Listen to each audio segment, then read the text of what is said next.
How's it going, everyone? Welcome back to Boylai Hobby Time. A couple weeks ago, I built this little mine in my own little Wild Western universe and was really inspired by it. I enjoyed it a lot, so I decided to expand the universe, and that is what today's video is going to be about. I went to the local hobby store and then found this 1:72 scale figure set.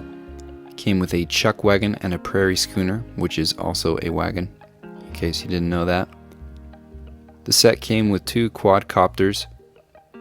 I am not sure what those were in there for, but I will definitely use those in the future. Decided to go with the chuck wagon, felt that it fit a little better for this build, in spite of the Hardy Boys' famous words, "The schooner the better."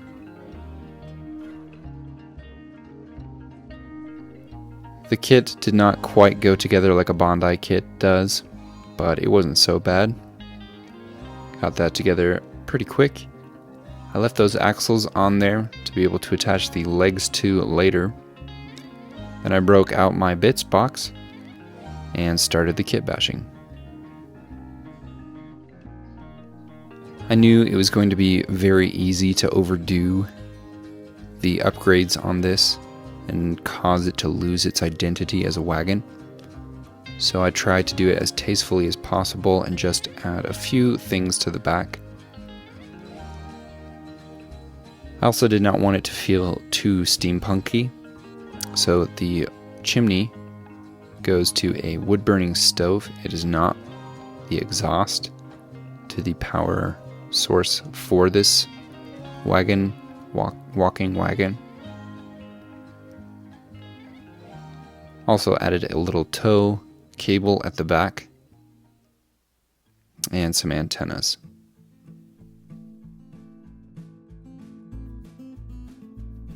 I wanted the driver of this wagon to be able to control it with reins. I thought that would be kind of fun, so I added these little horn things out on front, and I will attach reins to those later. Then it was time to build the legs, and I used some square styrene tubing for this that I cut with my hobby saw.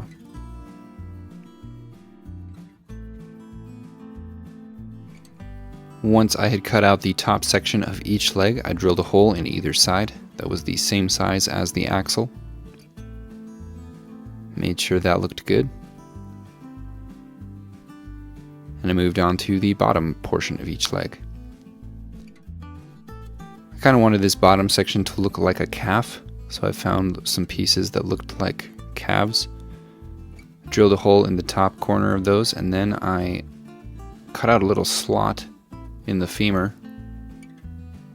When I put those together, it kind of looked like a nice little knee. Ran a brass rod through there, so I had a little bit of mobility. I clipped that off, and I made a couple more of those.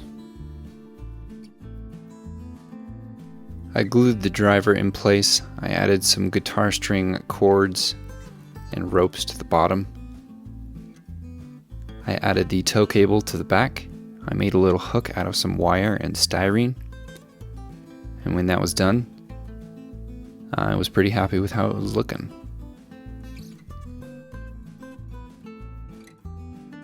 Then it was time to move on to the base.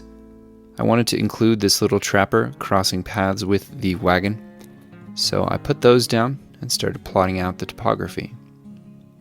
Then got my hot wire cutter out, and after a lot of hesitation,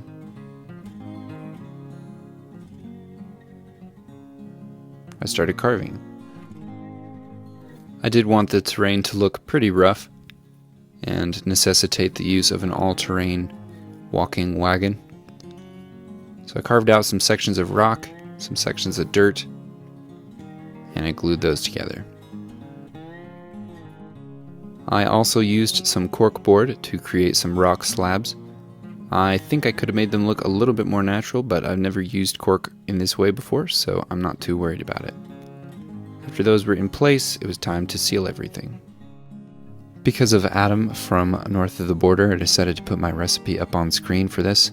60% plaster, 20% Mod Podge, 15% concentrated power of will, 20% acrylic paint.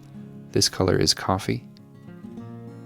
When mixed with the plaster, it lightens up quite a bit after it dries, so you can use it as is. I'm going to be spray painting over it, so it doesn't matter. I did not add water to this batch because I wanted it to be nice and thick and pasty so I could fill a lot of the gaps. And while that was drying, it's time to make some trees. This is the method that I have seen most often used to make pine trees on YouTube. I saw it most recently from Eric's Hobby Workshop. He did it with great results. But you cut up some twine into a bunch of little pieces, and then you separate those into a bunch of other pieces. You lay them down on a wire that is folded in half, like so. And then you twist the wire with a drill, and it kind of creates the branches. Unfortunately, it got kind of tangled up a little bit, but I was able to trim down back to the shape of a tree. I was pretty happy with it. I made 3 of those. I primed them, and I sprayed on a spray adhesive, and I dipped them in a flocking. It came out looking kind of matted, but after a little bit of snipping and finagling with the scissors, I got a nice little pine tree shape. I then primed the landscape and the figures, some gray and white to create a zenithal highlight, and then it was time to paint. To all of the rock surfaces, I applied a black wash, and while that was still wet, I applied a sepia wash. I've been using these same washes for a long time. A lot of the pigment settles at the bottom, and so I have been adding isopropyl alcohol. So when it dries now, it's not glossy, it's actually flat, which works really well for terrain. So I use different washes for my terrain and for my figures. Then applied some sand to help add a little bit of smaller texture. Bring the scale down a little bit. I dry brushed the rocks. I did add a little bit more of the black to the areas I wanted to get a little bit darker and deeper in color. Then I added some earth pigments. It was time to add some greenery. I glued down some dry earth flocking, as well as some little undergrowth and bushes. Then I painted the sides of the diorama with a black 3.0, and I added some little tufts of dry grass. Last thing to do was to put the trees in place, and the terrain was done.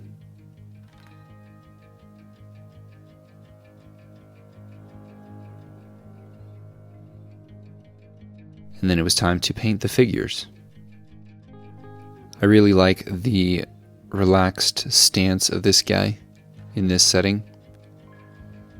You know, he's watching a wagon with legs walking up a hill, and looks like he thinks nothing of it.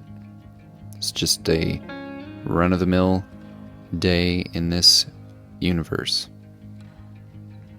I like that. And his meal doesn't seem to care either.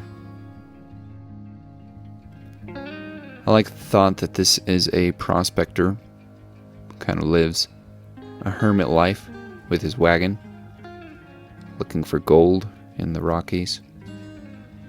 And he comes across this trapper, who's also a solitary guy, and they have a nice brief little interaction. Maybe they're asking for directions. He's asking for directions from the trapper. Of course, I added some little orange rust spots. Hopefully I don't get a copy strike from Bill making stuff. Painted the trapper with a nice little blue shirt. Then I added those reins. The last thing to do was to glue the figures in place. And when that was done, I called it good.